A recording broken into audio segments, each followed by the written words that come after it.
ராஜசேகர சாவும் போது தயால காதுல ஏதோ சொன்னானே, என்ன சொன்னா தெரியுமா? ராஜசேகர் யாரு அது? என்னுடைய நண்பனா தேவா பேசுறேன். அது ராங் நம்பர் பா. தேவா பேசுறேன்னு சொல்லியோ? என் பேர் மரகதா, எங்க வீட்டுக்கார் பேர் ஏழுமலை.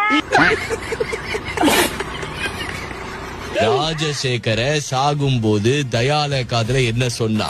அதெல்லாம் எங்களுக்கு தெரியாது. போன கட் பண்ணி பைத்தியம் மறுக்கிறேன். ஆயா, நான் பவர் ஹவுஸ் போட்டேன்னாக்கா உங்களை முடிச்சு கட்டிடுவேன்.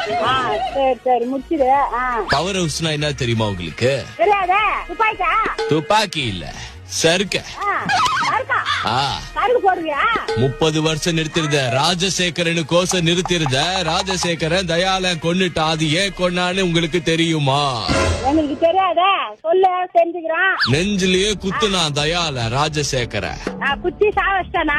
அதுக்கு முன்னாடி ராஜசேகரன் தயாலன் காதுல ஏதோ சொன்னா. என்னுடைய நண்பன், நெருங்கிய நண்பன் ராஜசேகரோட தங்கச்சியை தான் நான் கல்யாணம் பண்ணிருந்தேன்.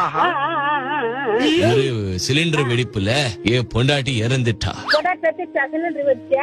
ஆமா, அதுல இருந்து ராஜசேகர என்கிட்ட 30 வருஷம் பேசாம இருந்தா. 30 வருஷம் கழிச்சு என்ன ஆச்சுன்னு அவனை போய் பார்க்க போனாக்கா ராஜசேகரனை தயால கொன்னுட்டான்.